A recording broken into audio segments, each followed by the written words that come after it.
Assalamu alaikum everyone. Thank you again for joining the Ultimate Counseling Cloud Show once again. बहुत शुक्रिया आप लोगों का। आप लोगों ने पहले हमारे जितने भी प्रोग्राम्स थे उनको बहुत पसंद किया। आपके फीडबैक, आपका क्वेश्चंस हमें बड़े फ्रीक्वेंटली रिसीव होते रहते हैं। इस दफ़ा जो हमने टॉपिक चूज़ किया है उसका ताल्लुक एक्सपीरियंशियल लर्निंग से है। ये टॉपिक तो आप सुनते ही होंगे अक्सर, लेकिन ये प्रोसेस कोई नया नहीं। मेरा ये ख्याल है कि जब से इंसान ने इस दुनिया में कदम रखा तो उसके पास कोई किताब या कोई और चीज़ तो थी नहीं, कोई और गाइडेंस तो थी नहीं, तो सिर्फ एक ही वे था सीखने का, और वो था एक्सपीरियंशियल लर्निंग का प्रोसेस। जितने शुरू के इंसान हो गए उन्होंने किस तरह से आइडेंटिफाई किया, बोलना किस तरह सीखना शुरू किया, साइन लैंग्वेज किस तरह डिस्कवर हुई, आज की लैंग्वेज इवॉल्व होकर कहाँ तक पहुंची, फिर लोगों ने टूल्स किस तरह से बनाए, खाने पीने के लिए कौन कौन सी चीज़ों को, कपड़े पहनना क्या, ये सब एक्सपीरियंस के थ्रू ही पॉसिबल हो सका। अब आज के जदीद दौर को अगर हम देखें तो हम ये देखते हैं कि जितनी भी रिसर्च होती है वो तो हैंड्स ऑन एक्सपीरियंस ही होती है। उसमें भी आपको एक्सपीरियंशियल लर्निंग के थ्रू ही सब कुछ सीखना होता है। सो इस टॉपिक को कवर करने के लिए हमने जिन पर्सनालिटी को आज अपने पास इनवाइट किया है, a very renowned, a sweet person sir Taimur Arbab, जो कि ए लेवल फ्रेटर्निटी के अंदर काफ़ी फेमस हैं। सोशियोलॉजी में बहुत ख़ास इंटरेस्ट है, हिस्टोरियन हैं, इसके अलावा बुक्स पढ़ने का बहुत ज़्यादा इनको शौक है। सो आए कुछ गुफ्तगू करते हैं। अस्सलाम वालेकुम सर तैमूर, कैसे हैं? वालेकुम सलाम sir Ayaz. How do you do? आप कैसे हैं? ठीक ठाक हैं? बहुत शुक्र, बहुत शुक्रिया, थैंक यू सो मच। सो वो मैंने जो अपनी ओपनिंग स्टेटमेंट दी है उसके बारे में कुछ, if you want to shed a light. जी सर अयाज। पहला सर अयाज ने बहुत मैग्नानिमस और बहुत जेनरस इंट्रोडक्शन कर दिया है। मैं एक टीचर हूँ, एक हम्बल टीचर हूँ सोशियोलॉजी का, जो कोशिश करता है कि वो अपने बच्चों को दिलो जान से पढ़ाए और बहुत मेहनत से पढ़ाए, जिसकी हर कोशिश में ये एक आरजू शामिल होती है कि जो वो पढ़ा रहा है वो स्टूडेंट्स के माइंड में इंटीग्रेट हो जाए। और हिस्टोरियन मैं बिल्कुल भी नहीं हूँ, मुझे हिस्ट्री से या तारीख से लगाव बहुत है। लेकिन उसके लिए सर अयाज की तरह एक माहिर तारीख से कोई कोई डिग्री हासिल करनी होगी या कुछ इस तरह का आपका प्रोसेस होगा कि आप पीएचडी होगे तो आप हिस्टोरियन कहलाओगे। मेरा तारीख से लगाव बहुत है, तारीख के किताबें पढ़ने का मुझे बहुत शौक है। ये सर अयाज ने बिल्कुल सही इंट्रोडक्शन दिया। और तारीख की और सोशियोलॉजी की और साइकोलॉजी की किताबों से बहुत लगाव है, तो बस ये एक लवर ऑफ हिस्ट्री में ज़रूर। अब आते हैं, सर अयाज ने एक एक्सपीरियंशियल लर्निंग की बात की है, और मैं इनसे 100% इस बात पे एग्री करता हूँ कि जो इंसान की बुनियादी ज़रूरत है और जो इंसान की एक एक बेसिक नीड है, वो ये है कि learning through experience is a very important important matter. हम जितना कुछ एक्सपीरियंस से लर्न करते हैं, जो हमारे जहन में जहन नशीन हो जाता है, जो हमें और जो हमारे जहन पे कुंद हो जाता है, वो हम एक्सपीरियंस से ही लर्न करते हैं। मतलब कि किताबें बहुत कुछ सिखाती हैं, बिल्कुल सिखाती हैं, लेकिन अगर वही किताबों की लर्निंग एक्सपीरियंस में इंटीग्रेट हो जाए और एक्सपीरियंस में इंटरलेस हो जाए, एक्सपीरियंस में जहन नशीन करा दी जाए, तो वो लर्निंग कभी नहीं जाती। और जैसे सर अयाज ने एक माहिराना एजुकेशनिस्ट किया है कि जी, जब हज़रत आदम अलैहिस्सलातु वस्सलाम से ये कहानी शुरू होती है, तो ये कहानी पहले एक्सपीरियंस से शुरू होती है।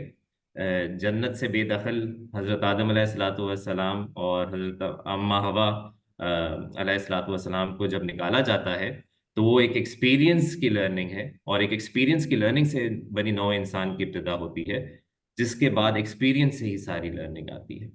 तो हमारा जो इंसान की जो बेसिक लर्निंग है, चाहे आप उसको एवोल्यूशनरी लर्निंग कर लें या जिसको आप इसको क्रिएशनिस्ट लर्निंग कर लें, तो वो एक एक्सपीरियंस की बुनियाद पे इंसान का ये इर्तिका का जो प्रोसेस है ये शुरू होता है, और इख्तिताम तक हम इसकी तरफ लेके आते हैं। और हमारे जो क्लासरूम्स हैं, जो हमारे एजुकेशनल इंस्टीट्यूशंस हैं, वहाँ पे भी इस एक्सपीरियंशियल लर्निंग की बहुत ज़रूरत है। सर बस मैं इसी चीज़ को कहना चाह रहा था कि हम, ये इतनी इंपॉर्टेंट फैक्टर है बहुत ज़्यादा, जिस पे बात तो बहुत ज़्यादा हो रही है, लेकिन ये इतना मिसिंग एलिमेंट एजुकेशन में क्यों है? सर अयाज, इसमें मैं आपसे ज़रा एक थोड़ी बात करना चाहूँगा, और एक इम्पॉर्टेंट इंडिविजुअल को इंट्रोड्यूस करना चाहूँगा, और वो हैं John dewy. Unfortunately John dewy के बारे में बहुत कम लोग जानते हैं, हालांकि अमेरिकन पब्लिक एजुकेशन सिस्टम में उनका एक बहुत बड़ा इन्फ्लुएंस है। जॉन ड्यूई एक ऐसे इंडिविजुअल हैं जिन्होंने एक्सपीरियंशियल लर्निंग को बहुत ज़्यादा फोकस बनाया है। और उनका ये मानना था, और ख़ुद वो अपनी टीचिंग पेडागोजी में ये बात प्रैक्टिस करते थे, कि जब तक आप बच्चों को learning besides the text book के साथ साथ एक्सपीरियंशियल लर्निंग के ऊपर तवज्जो नहीं देंगे, तब तक वो बच्चा बेसिक लर्निंग नहीं कर पाएगा, तब तक वो चीज़ें सीख नहीं पाएगा। तो एक तो learning with in the text book है जो ज़रूरी है, लेकिन अगर वो learning with in the text book आप क्लासरूम प्रैक्टिसेस से इंटीग्रेट कर लें, और आप लर्निंग आउटसाइड द क्लासरूम वो एक्सपीरियंस से इंटीग्रेट कर लें, तो वो उस बच्चे के जहन में हमेशा बात रहेगी। जॉन ड्यूई ने जो अपना स्कूल स्टैब्लिश किया, और जॉन ड्यूई ने अमेरिकन पब्लिक एजुकेशन सिस्टम में जितनी भी उनकी कॉन्ट्रीब्यूशंस हैं, वो इसी एक्सपीरियंशियल लर्निंग के ऊपर बेस्ड है। अनफॉर्चुनेटली अनफॉर्चुनेटली हमारे एजुकेशन सिस्टम में ग्रेड्स एंड क्वालिफिकेशंस को इतना ज़्यादा एम्फेसाइज कर दिया गया है, और इस ए टू सी इकोनॉमी को इतना ज़्यादा एम्फेसाइज कर दिया गया है, कि हम इस एक्सपीरियंशियल लर्निंग को भूल गए हैं। अब हमने बच्चों को इस ए टू सी इकोनॉमी में और ए टू सी ग्रेड क्वालिफिकेशन में इतना ज़्यादा जकड़ दिया है, इतना ज़्यादा हमने उनको इन्वॉल्व कर दिया है, कि वो नॉलेज के ऊपर या विजडम के ऊपर काम नहीं कर रहे। और जब वो नॉलेज और विजडम के ऊपर काम नहीं कर रहे, तो फिर वो लर्निंग जो है वो किताबों तक महदूद हो गई सर तो है। ये प्रॉब्लम एक ये बहुत है, बड़ा ड्रॉबैक है जो हमारे एजुकेशन। बिल्कुल सही है, प्रॉब्लम तो ये है कि हमारे एजुकेशनिस्ट हो गए हम लोग, हमारा ताल्लुक भी उसी फील्ड से है, फिर पेरेंट्स हो गए, फिर स्टूडेंट्स हो गए। तो आपने बिल्कुल राइटफुली कहा कि जी अब तो वो सिर्फ ग्रेड बेस्ड लिमिटेड हो गई हैं चीज़ें, हैंड्स ऑन एक्सपीरियंस की तो बातें कोई नहीं करता। एग्जाम में पास होना है और अच्छे ग्रेड लाने हैं एंड दैट इज इट। तो हम इसको चेंज कैसे कर सकते हैं सर? ये तो बड़ा मुश्किल काम नहीं है। सरयाज देखें, हम इससे इनकार नहीं कर सकते कि जब हम जॉब मार्केट में जाएंगे तो हमारे ग्रेड्स हमसे पूछे जाएंगे। हम्म। ये इससे कोई इनकार नहीं कर रहा। लेकिन एजुकेशन को हम सिर्फ ग्रेड तक लिमिट नहीं कर सकते। अगर मैं सोशियोलॉजी का टीचर हूं, तो मेरी ये जिम्मेदारी बनती है कि मैं अपने बच्चे को सोशियोलॉजी के साथ साथ उसको इस सब्जेक्ट की एप्लीकेशन दुनिया में भी सिखाऊं। कि जी आज अगर मैं ग्लोबलाइजेशन की बात कर रहा हूं, तो ग्लोबलाइजेशन मेरे क्लास लेक्चर से दुनिया की एग्जाम्पल से कैसे रिलेट करती है। एब्सोल्युटली। अगर कोई फिजिक्स का टीचर बेसिक ग्रेविटी की बात कर रहा है, और influence of gravity on on on human body या किसी भी ऑब्जेक्ट के ऊपर बात कर रहा है, तो उसकी जिम्मेदारी बनती है कि उसको अप्लाई करके दिखाए कंटेम्प्रेरी वर्ल्ड। हाँ। इसी तरह अगर कोई साइकोलॉजी का टीचर बेसिक ब्रेन स्ट्रक्चर की बात कर रहा है, तो उसकी जिम्मेदारी बनती है कि उसकी कंटेम्प्रेरी एग्जांपल्स देख के बच्चों को और ज्यादा बावर कराए कि ये सब्जेक्ट मैटर क्या है। द थिंग इज कि we cannot deny the influence of grades in our lives, लेकिन वही वाली बात है, grades cannot be the end all of education. Absolutely. The point is कि हमें इस एजुकेशन को विजडम से रिलेट करना है, विजडम से इंटीग्रेट करना है। और जब तक आप विजडम से इंटीग्रेट नहीं करेंगे, तब तक एजुकेशन का एंड गोल नहीं चेंज होगा।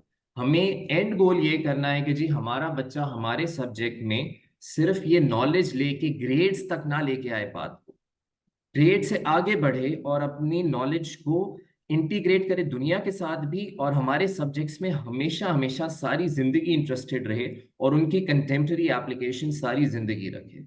जब तक वो ये नहीं करेगा, तब तक वो लाइफ लॉन्ग लर्नर नहीं बनेगा, और तब तक स्कूल्स जो हैं वो लाइफ लॉन्ग लर्निंग कम्युनिटीज नहीं बने। अच्छा, क्या ये पॉसिबिलिटी है तैमूर सर के थ्रू द एक्सपीरियंशियल लर्निंग बच्चों के ग्रेड्स भी एक्चुअली प्रॉमिसिंग ग्रेड्स हो सकते हैं अगर उनका ये experience properly along with the text written in book, अगर उनको ये हैंड्स ऑन एक्सपीरियंस भी दिया जाए तो ग्रेड्स भी आई बिल्कुल थिंक। सर, ये पॉसिबल है। जी जी, बिल्कुल ये पॉसिबल है, क्योंकि अगेन मैं जॉन ड्यूई के काम से यहाँ पे रेफर करना चाहूंगा। जॉन ड्यूई अपनी हर क्लास में अपने लेक्चर को इस तरह इंटीग्रेट करते थे कंटेम्प्रेरी एक्सरसाइजेस से और कंटेम्प्रेरी एक्टिविटीज से और कंटेम्प्रेरी वर्ल्ड एप्लीकेशन से, कि बच्चों के दिमाग में उनके लेक्चर्स इंटीग्रेट हो जाते थे और वो हमेशा रहते थे। तो जब वो बात है ना सर अयाज, कि जब आपका जो एंड गोल है वो नॉलेज और विजडम हो जाएगा, तो ग्रेड्स खुद ब खुद आपको फॉलो करेंगे, क्योंकि you will be interested in the process of education, not in the end product of it. जब आप प्रोसेस ऑफ एजुकेशन में सर अयाज इंटरेस्टेड हो जाएंगे ना, तो सक्सेस आपको खुद फॉलो करेगी। सर और लेकिन इसमें प्रॉब्लम तो हम बहुत सारा इंस्पिरेशन ड्रॉ कर सकते हैं जॉन ड्यूई के काम से भी, और केन रॉबिन्सन, बहुत बड़े या इंटेलेक्चुअल सर केन रॉबिन्सन रह चुके हैं, एब्सोल्युटली। पहले उनकी डेथ भी हुई थी। वो भी यही कहते थे कि हम अपने स्कूल्स में क्रिएटिविटी को खत्म कर रहे हैं, और ग्रेड्स के साथ सिर्फ हम अपनी फैक्ट्री मॉडल ऑफ एजुकेशन को फॉलो करते हुए बच्चे की रूह को मार रहे हैं, बच्चे की एजुकेशनल स्किल्स को मार रहे हैं। फिर हम कहते हैं हमारा बच्चा इंटरेस्ट नहीं लेता, क्योंकि हमने पूरी अपनी एजुकेशन सिस्टम को A to C इकोनॉमी तक महदूद कर दिया। सर तो स्कूल्स को आप कितना बाय द वे ब्लेम करेंगे? रीजन ये है कि हम स्कूल्स जो होते हैं ये तो टीचर्स को कहते हैं अगर ग्रेड्स ना हुए तो तुम्हारी जॉब कंफर्म नहीं होगी। बड़ा एक साइकिल है सर ये, इसको कैसे ब्रेक किया जाए? सर अयाज, ये बिल्कुल आपने सही बात की कि ये एक एक एक ट्रेयो का है, एक एक एक एक तरह से ये एक एक एक ट्रायंगुलर एप्लीके एक वो है, फेस है, जहाँ पे पेरेंट्स भी इन्वॉल्व हैं, they have to be blamed. यहाँ पे टीचर्स, हम लोग भी इन्वॉल्व हैं, हमें भी ब्लेम जाना चाहिए। और इसी तरह यहाँ पे स्कूल सिस्टम्स भी इन्वॉल्व हैं। जब ये तीनों को आप अंदाजा हो जाएगा कि all three are responsible for this situation, तो फिर ही ये चेंज आ सकता है। ठीक है ना? अगर हम ये मान लें कि जी पेरेंट्स भी सिर्फ एजुकेशन को ग्रेड्स तक महदूद कर चुके हैं, बट टीचर्स भी अपने सिर्फ ग्रेड से कंसर्न है, और स्कूल सिस्टम्स भी इस रैट रेस में इन्वॉल्व होके, इन लीग टेबल्स में इन्वॉल्व होके सिर्फ ग्रेड्स तक महदूद हो गए हैं, तभी हम इस चीज को चेंज कर सकते हैं। अगेन मैं फिर हाईलाइट कर रहा हूं कि हम ये कतई नहीं यहाँ पे कह रहे कि ग्रेड्स इंपॉर्टेंट नहीं है। हम सिर्फ यहाँ पे एंड प्रोडक्ट को चेंज करना चाहते हैं, जो कि एक्सपीरियंशियल लर्निंग से चेंज हो सकता है। जब बच्चा एक्सपीरियंस ऑफ एजुकेशन और उस प्रोसेस को एंजॉय करेगा, तो ग्रेड्स एंड सक्सेस खुद आएंगे। लेकिन एंड प्रोडक्ट को चेंज करने की जरूरत है। We need to focus on the end product being wisdom and and knowledge rather than the grade, और ये एक्सपीरियंशियल लर्निंग से पॉसिबल है। जब सर बच्चा अपने प्रोसेस ऑफ एजुकेशन को एंजॉय करेगा, तो वो फिर उसका एंड प्रोडक्ट भी हासिल करेगा।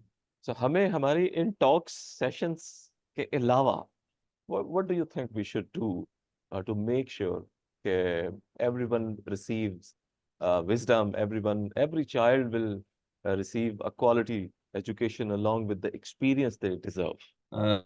सरयाज, एक बड़ा इसमें मैं एक कोट करना चाहूँगा, इमाम जी अली जी प्लीज। अलैहिस्सलाम का, या हज़रत अली रज़ी अल्लाह ताला अन्हु का कॉल है कि वो इंसान सबसे ज़्यादा सच्चा है जिसको अपनी हकीकत से वो आया है, वो इंसान खुदा ताला को भी पहचानता है। तो खूबसूरत। अगर हम ये असूल मान लें कि हम अपनी हकीकत को पहचानते हैं, हम खुदा ताला से आशना हैं, और ये बिलीफ लेके क्लासरूम में स्टेप करते हैं एज टीचर्स, तो हम अपनी प्रैक्टिसेस को बहुत हद तक चेंज कर सकते हैं।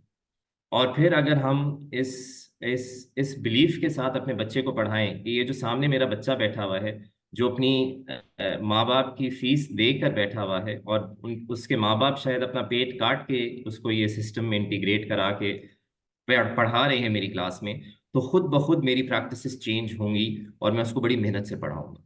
बहुत इसी तरह खूबसूरत। स्कूल सिस्टम्स अगर इस मोरालिटी के साथ इंटीग्रेट कर लें कि जी ये बच्चे जो हैं ये हमारे पास एज कस्टमर्स या कंज्यूमर्स नहीं आए हुए, they are here to get education, and they are here to make something out of themselves, they are not here as consumers and they are not here as products जिनको हमने consume करवाना है, तो फिर school systems भी change होंगे। और इसी तरह पेरेंट्स भी इस रिस्पॉन्सिबिलिटी को मान लें कि जी हमारा बच्चा सिर्फ ग्रेड नहीं लेके आएगा, उसकी तरबियत भी होगी, उसकी पर्सनालिटी भी डेवलप होगी, तो फिर वहां पे भी चेंज आ जाएगा। लेकिन बहुत जैसे खूबसूरत। मैंने आपको कहा सर अयाज, पहले माइंडसेट चेंज करने की जरूरत है, उसके बाद प्रैक्टिसेस भी चेंज हो जाएंगी खुद ब खुद। सर आपका ताल्लुक जिस सब्जेक्ट से है, आप सोशियोलॉजी में बहुत आपका कीन इंटरेस्ट है, पढ़ाते भी हैं आप। और मैंने देखा है आपका बहुत डिफरेंट स्टाइल है टीचिंग का। आप जब क्लास में होते हैं तो मेरा ख्याल है स्टूडेंट्स तो बहुत ही मोहब्बत से आपके साथ जो है वो आपको सुनना चाहते हैं। हालांकि कई दफ़ा मैंने देखा है कि बड़ा बोरिंग हो जाता है, लेकिन आपकी क्लास में मैंने हमेशा ये देखा है प्रीवियसली भी कि माशाल्लाह बच्चा जो है ना वो जाना ही नहीं चाहता आपके पास से। सो So when you're talking about sociology, which also means the different societies, तो different societies इसमें भी impact रखती हैं कि एक्सपेरिंशियल लर्निंग जो है, यानी हम पाकिस्तान की बात करें, हम साउथ एशियन कंट्रीज की बात करें, या हम वेस्टर्न वर्ल्ड की बात करें, इज देयर अ डिफरेंस दो? कभी आपने कुछ चीज़ ऐसी नोटिस की है कि वो ज़्यादा बेहतर है, तो शायद उसकी वजह ये वाली साइड है, क्योंकि पढ़ाई के साथ साथ वो उस चीज़ पे भी बहुत ज़्यादा जोर देते हैं? सरयाज बिल्कुल, अगर आज फिनिश एजुकेशन सिस्टम दुनिया भर में पहचाना जाता है तो हाँ। उसकी वजह ये है कि उन्होंने अपने बच्चों की एजुकेशनल एक्सपीरियंसेस को बहुत वर्क किया है उसके ऊपर, और बहुत इंटीग्रेट किया है उसको करिकुलम्स में, और बहुत उनकी लर्निंग एक्सपीरियंस पे काम किया है। अगर आज इंडियन एजुकेशन सिस्टम अपनी अपनी पहचान रखता है दुनिया में, तो इसका मतलब है कि उसके ऊपर बहुत काम हुआ। मैंने जब 2014 में इंडियन टेक्स्ट बुक्स का मेरा इत्तेफाक हुआ था, मैंने मुताला किया था इंडिया विजिट करते हुए, तो मैं बहुत इम्प्रेस हुआ था उनकी टेक्स्ट बुक से। बहुत ज़बरदस्त थी, हमारी ओ लेवल करिकुलम से बिल्कुल उससे मुकाबला करती थी उनकी टेक्स्ट बुक्स। वाह। इसी तरह अगर सिंगापुरियन या साउथ कोरियन या चाइनीज या अमेरिकन टेक्स्ट बुक्स अगर, और उनके जो करिकुलम है और उनके जो स्कूल सिस्टम्स हैं वो बेहतरीन पहचाने जाते हैं, तो उसकी वजह यह है कि उन्होंने बच्चों के पर्सनालिटी बिल्डिंग पे भी काम किया है और उनके नॉलेज बिल्डिंग पे भी और एजुकेशन पे भी काम किया है। फर्क सिर्फ ये है कि सर, उन मुल्कों ने तरक्की की है जिन्होंने अपने तालीमी निज़ाम को कंटेम्प्रेरी दुनिया से भी इंटीग्रेट किया है, मोरालिटी और एथिक्स से भी इंटीग्रेट किया है, और नॉलेज ग्रांटिंग से भी इंटीग्रेट किया है। जब तक हम ये इन प्रिंसिपल्स को नहीं अपने करिकुलम में और अपने स्कूल सिस्टम्स में इंटीग्रेट करेंगे, तब तक हमारा बच्चा एजुकेशन में इंटरेस्टेड नहीं होगा। और ये प्रिंसिपल्स ओवरऑल हमें अपने एजुकेशन सिस्टम्स में लेके आने होंगे। अनफॉर्चुनेटली हम, मैं और आप तो ओए लेवल स्ट्रीम से इंटीग्रेटेड हैं, और हम ओए लेवल सिस्टम्स की बात करते हैं। हमारा जो लोकल सिस्टम है अच्छा। पाकिस्तान का, और हमारा जो गवर्नमेंट स्कूल्स हैं, वहाँ पे इन चीज़ों की कोई पहचान नहीं है और इनकी कोई वुकत नहीं है, जिसकी वजह से जो 60 और 70 की हमारी दिहाई के स्कूल्स थे, जहाँ पे सारी सोशल क्लासेस के बच्चे पढ़ते थे, अमीर गरीब के बच्चे उन गवर्नमेंट थे, अब गवर्नमेंट स्कूल्स की कोई पहचान नहीं रही है, और हम इन प्रिंसिपल्स को भूल गए हैं और इनको इंटीग्रेट नहीं कर पाए। इसीलिए मेरा ये मानना ये है कि जब तक हम बच्चों की पर्सनालिटी बिल्डिंग पे नहीं काम करेंगे, और अब ये ओ लेवल सिस्टम्स में भी मुझे नजर आता है कि हम पर्सनालिटी बिल्डिंग पे काम नहीं कर रहे अपनी क्लासेस में, तो फिर ये फुकदान हमारे सिस्टम्स में रहेगा। सर बस वन लास्ट क्वेश्चन, बड़ा मजा आ रहा है आपसे बात करते हुए, लेकिन time is a fleeting companion, हमें और भी। बड़ी मुश्किल से उसको वो करना होता है। बहुत शुक्रिया, सबसे पहले आपने टाइम दिया। सर ये बताएं कि ये हाउ लाइक अगर क्लास में ये एक्सपीरियंशियल लर्निंग हो, तो ये बच्चों के फ्यूचर को डिसाइड करने में ये फैक्टर कैसे काउंट कर सकता है? सर याज, जो बच्चा एक्सपीरियंस से लर्न करके टेक्स्ट बुक्स नॉलेज को इंटीग्रेट करेगा, वो बच्चा जिंदगी में भी कामयाब होगा। क्या बात वो बच्चा सीख के आगे बढ़ेगा, वो बच्चा चीजें सीख के अपनी जिंदगी में अप्लाई करेगा।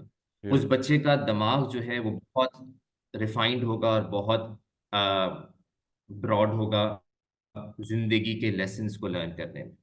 जो बच्चा आगे निकलेगा, करिकुलम के साथ साथ उसकी चीज़ें अप्लाइड होंगी कंटेम्प्रेरी दुनिया में, वो बहुत अच्छी तरह लाइफ के चैलेंजेस को टेक ऑन करेगा और उनसे लर्न करेगा।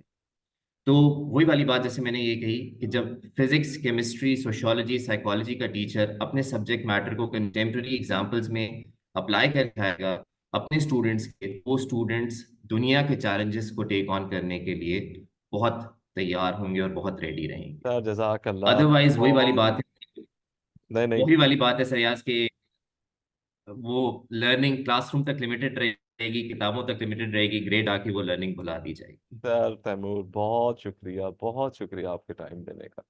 मुझे पता है आप बहुत बिजी हैं, और आई नो दैट कि वो इस टाइप की जो डिस्कशंस होती हैं आपके साथ, तो मतलब बात कोई करता ही चला जाए ना फिर विजडम बहुत आती है आपके पास से। बहुत जल्दी शायद हम आपको इनवाइट सरयाज करेंगे, आपका और भी प्लेटफॉर्म से हमारे कुछ और भी प्लान्स हैं इंशाल्लाह। uh, बहुत शुक्रिया, thank you so much. So ladies gentleman, this concluded our this show. इंशाल्लाह आप लोगों से बहुत जल्द एक नए प्रोग्राम, एक नई सेटअप के साथ मुलाकात होगी इंशाल्लाह। हम उसके ऊपर कुछ काम कर रहे हैं, तो बहुत जल्दी हम आपको एक सरप्राइज देंगे। So thank you so much everyone, keep watching us, like करें, रिकमेंड करें हमारे इस चैनल को, ताकि हमें हौसला मिलता रहे। और हम तैमूर साहब जैसे जो विजडम वाले लोग हैं, जो एजुकेशनिस्ट हैं, हम उनको आपके साथ इधर इनवाइट करके आपसे मिलवाते रहें। तो थैंक यू जी, बहुत शुक्रिया सर तैमूर। अल्लाह हाफिज। Thank you, everyone. Thank you for listening, and thank you, Sir Ayaz, for having me over. Allah Hafiz, everyone. Take care of yourselves. Allah Hafiz.